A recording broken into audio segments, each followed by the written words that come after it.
Mrs. Tan. Hi, Audrey. Do you want to introduce yourself first? Sure. Hi, everybody. My name is Isha, but everybody on campus knows me as Mrs. Tan.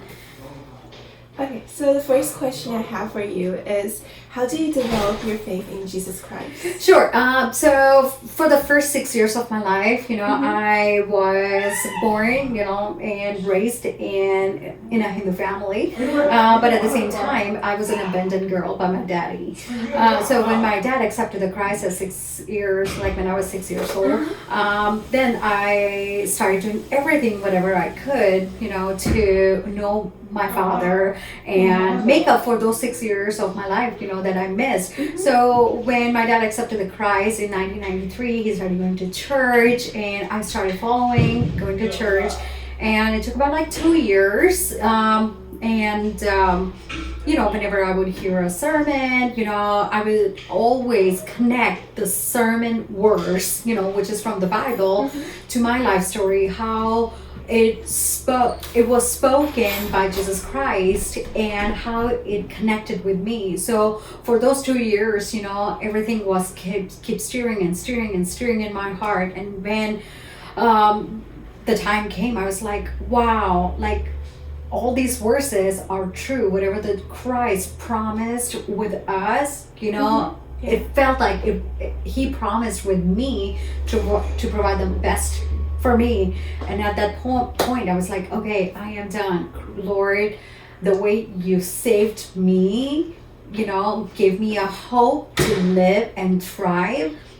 I was like, my life is for you, because you continue your promise with me, which is in Jeremiah. It says, like, before forming you in your mother's womb, I have known you by your name. I will not leave you. I won't forsake you. I will hold your hand. I will lead you and I will guide you. And that's what the Lord did.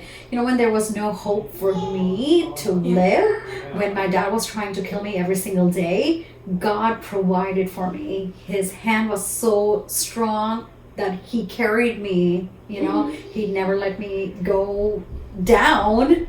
But look at me right now. I'm thriving, with that hope of life.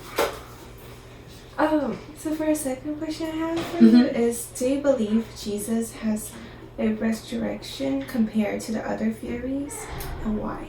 Yes, I believe totally in resurrection, for sure. Like personally for me, resurrection is a promise that our God is everlasting God, the amazing, strong, almighty one, like that the darkness of death couldn't even hold him. He was raised, from the death, and promised us, like, hey, I'm leaving. I'm going to heaven to prepare a room for you, because where I live, I want you to live with me. So I believe resurrection is a great promise for Christians, the follower of the truth, that there is something after death to look forward to praise, to worship, to have everlasting joy without sorrow and pain. Yeah, definitely. So for the third question I got for you is, describe a time in your life where Jesus' death or resurrection became meaningful to you. So, like resurrection is like, providing hope, having life over death, and I don't even have to look around. Like, as I mentioned before, my life story, there was every single day. So here it began, it starts. When I was born, my father was like, oh my gosh, there's a girl, like, I don't want it. And he gave my mom an option. It's like, okay, kill the child, come home, or keep the child, divorce me. So it was like, I was still in that kind of same scenario where the death, was about to overcome on my life, But, God, who is, I cannot even describe him in words for the goodness he has done in my life, like whenever something was about to happen to me, and whenever I was in pain, I was like covered with wounds, he provided people. He set people, aside to come and help. So I see those connections right there, and I can see how the death, was right on the edge to receive me, God built the wall and kept his promise to keep me and to lead me, to the plans, the promises he had already made with my life. So that amazes me. So that's how it relates to this question. Like, I have seen the death from very close, but God's grace and joy and his promise kept me so strong. That's why I'm here. Okay.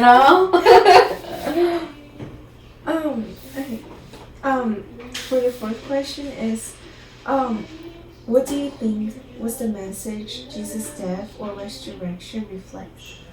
So for his death, it's like there is no any power on earth or in heaven can take our God down. The message is like he is beyond power, beyond imagination, strong and almighty. Like if he can defeat the death, he can do anything. He's that powerful. Yeah. So my fifth question I have is, do you think Jesus' death or resurrection is the main part of Christianity, and why? Well, for me, it is a very big part because it is a, it is a great reminder to Christians, like, hey, our God is not just, God of names, like, if he says in the words, like if you look in the Bible, there were so many times God was speaking about his resurrection, like, okay, like you break this temple, but in 3 days, it will be built again. If we see the resurrection, it's also a reminder of God's words being truthful, like whatever he said in gospel, it becoming true. It reminds us like he is what he says. He's the same yesterday, today, and tomorrow. Whatever he has spoken, he has done it. So it's like there is no lie, but only true in him. So that's the message I always get. So for the sixth question I got for you, is there a time you have doubted Jesus, who had died for us, or Jesus did the resurrections? If you have, what have made you believe again? So what happened is like there were no doubts, but there were some days, when I questioned, like, why this God? Why me only? Because remember, like, when I was growing up, not having dad around me because my dad didn't have to do anything with me, but I would only see him, whenever there was pain. He would always come to just either give me pain or to get rid of me, So those kind of moments I question, even though I was 5 and 6 years old, but I would still, like, when I would see my dad would wound my leg, like having legs covered with blood, I would cry in pain. I was like, why me? Why me? Why me? But at the same time, when I passed that time, and even like now I look back, it's because I can totally relate. Like God was prepping me and he was setting me apart, for his plan and purpose. And it was like bringing the message of hope to other girls as well in India who was going through the same pain.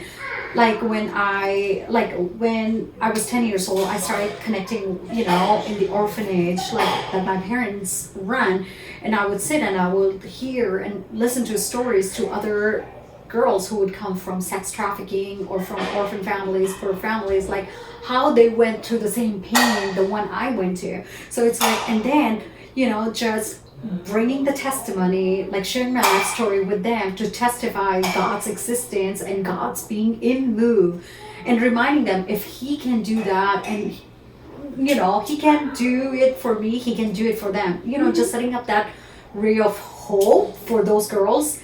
That's very satisfying. So whenever I look back now, I always smile. I was like, I know you, God, why you were playing with me, So yeah, there were doubts, But of course, you know, God's wills and plans are way better than our desire and our pain, and that He fulfilled, you know, and made me realize, like, hey, pain is not forever. Because even in the Word, if you say in Matthew 6:33, it says like, okay, I have not promised you in the Word that you won't have pain or sorrows, but at the same time, I want to encourage you that take hope because I have been victorious. You know, so that word is so close to my heart. It was like, yep, there is a pain.